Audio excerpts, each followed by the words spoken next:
Rachel. Hi, Brittany. So today I want to spill the tea, as the kids say. But first, tea time? Tea? Oh, yes. Tea? Don't mind if I do. Wonderful. Let me just fill you right up. There you are. It's my special Thomas Jefferson mug. I love it. Well, I'm drinking out of my Tea Party, Boston Harbor, which is what we're going to talk about today because I just got back from Boston. And if you haven't gone to Boston, it is such a fun city. Really love it. Wow. And I love it because it is filled with American history, which is my personal favorite. So today I thought we could talk about the Boston Tea Party. One, because I love it. And two, because I spent way too much at the gift store because I got this fun little spill in the tea since 1973. That is super little fancy, tea set, isn't it? And my little tea teacup.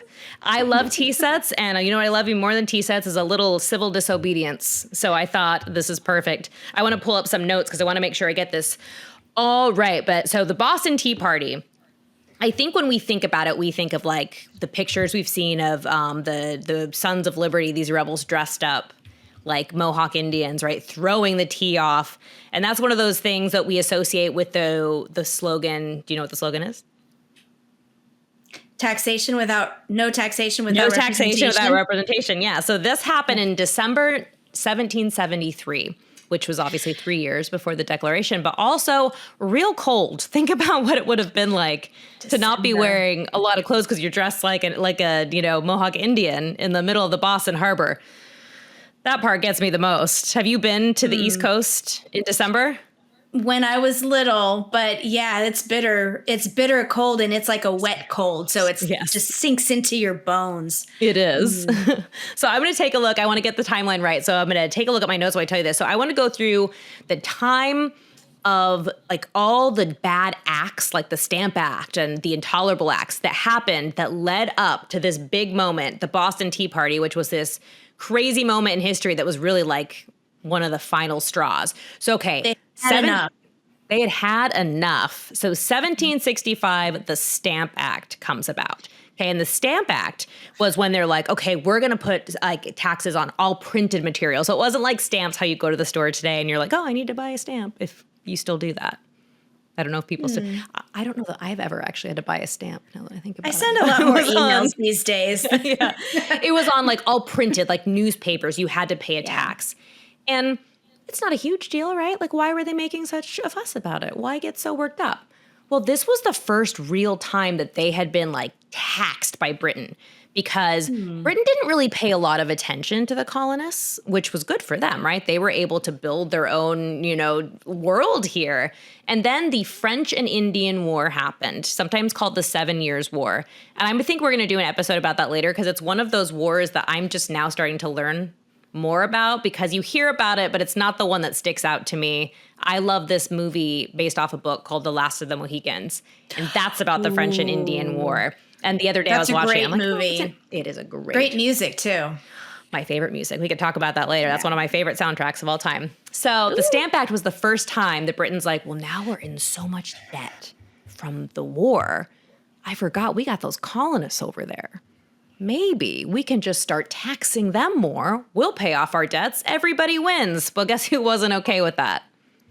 The colonists, right? So that's actually the first time no taxation without representation like became a thing, right? And that became like the rallying cry. So Stamp Act was first, and then we have the Townshend Act, which that was actually where the tea tax first came on. So it starts to kind of ramp up. And it's named after a guy who was actually, he was like a local, I think he was one of the mayors. So that's like paper, tea, but it's also when the writs of assistance came. And that's one of my least favorite things in history. Now, a writ of assistance was basically a warrantless search. So if I see Rachel walking down the street, I can say, you know what, you look like you are smuggling tea or glass or paint or paper. I'm going to search your house. I'm going to search everything. Now, nowadays, we have the Fourth Amendment specifically to that's probably prevent why. That from happening, yes. But that was just happening to the colonists all the time. And they could just use, like, we think you're smuggling, violation of the Townshend Acts, to do whatever they wanted. And so that was a big deal where they were like, no, this is not okay. Then we have the Boston Massacre. And that is, we'll do a separate, we did an episode about that forever ago when it was the audio podcast, but I want to do another one because I want to show the painting, like a printout of the painting. There's a famous painting of it. Got to see that in Boston too. But that was an instance where the Americans were saying that the British shot first, and then the Britons were saying, no, they provoked us, and it was this back and forth, but people died. And that is where John Adams was actually asked to defend the British. And even though that was like a no-no for the rest of the, Sons of Liberty and the American colonists who believed in liberty, he was like, you know what? Everybody deserves representation, and everyone deserves a free, a trial. They deserve to have their day in court. And that was very controversial, but he did it anyway. And as we know, John Adams went on to be one of the most important founding fathers. Maybe I have a biased opinion. I also always think Gouverneur Morris is cool just because that's his name. Mm-hmm. That's like the founding father that doesn't get a lot of attention, but I don't know. I like him. I just like saying his name. So anyway, so that is 1770. And then, then you have 1770, those Townshend Acts, those are actually repealed. And do you know why they're repealed? I love this. Because the boycotts from the colonists worked. Because George III was feeling the pressure. He was feeling the pressure. And the Boston Massacre was kind of like, these colonists are not messing around, right? So they're like, people are actually getting hurt. Okay, so then that leads us up to the big day, 1773, Boston Tea Party. So where I got to go in Boston is called the Boston. It was like their little like town hall, right? And that is where the seeds were planted. This is where it all kind of happened. And they're like, okay, what are we going to do? Because what the Tea Act did, what this like act was doing, is it was a protectionist policy. So let me get into what does that mean? Protectionist policy kind of sounds good, right? Like, well, it sounds like we're being protected. Ooh, this is a good book about protectionists. Look at that. You guys, we didn't plan that either. We really didn't. She just had it right there. I love when that happens. So the king, England, was like, you know what? You can no longer, you're only going to buy tea directly from the, East India. West India? East India Trading East Company. India. Thank you for a second. I'm like, oh my goodness. The trading company. Now, this is a private company. This is something I did not realize when I was younger in school, because I always thought it was just them taking private property or maybe it was the government's tea. It was very unclear on that. But no, this was the government basically saying all colonists have to buy tea from one company. Wow. That's it. Okay. And remember, they drank a lot of tea because English people love tea. Rachel and I love tea.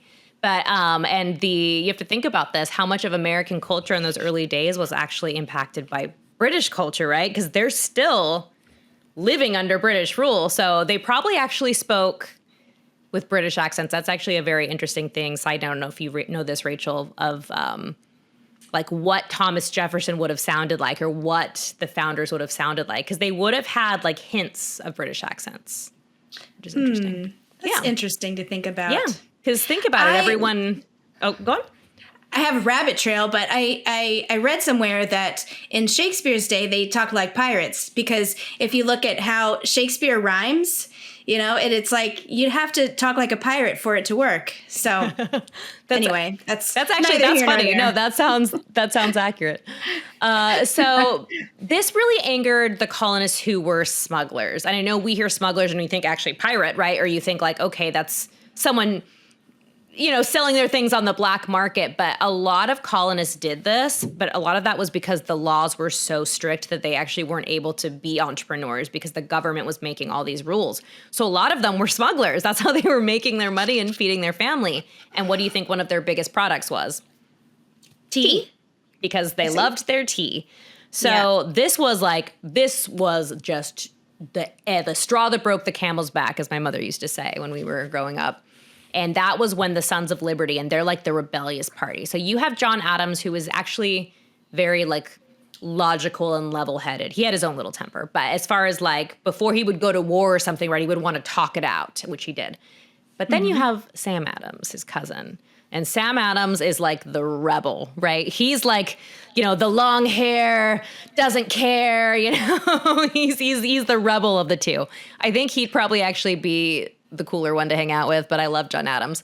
But Sam Adams is And like, I love how all of these characters are like in their 19, they're in like 19 and in their 20s. You know, these are young people. John Adams, They're that's kids. because I think John Adams was a little older, but Sam was younger. I believe Sam was younger. And Sam actually grew up with more money because I know John Adams had a little bit like, oh, you're such a rebel because you have money. Like it was Oh, was kind he of funny. privileged? He was a little more he was the privileged cousin, yeah, of the family, where John Adams was very humble, had a farm. Yeah, so Sam Adams was like a big name in the Sons of Liberty movement, and they are just the rebels. They're the ones really getting their hands dirty, as they say. Like they were the ones doing the activism. They were the ones protesting, and they decide we're going to do this. And so they dress up like Mohawk Indians because they wanted to go under the cloak of darkness. You have to realize if they were caught doing this, treason. Like if they were caught doing this, at the very least, probably tarred and feathered. But even that, people forget that tarred and feathered killed people.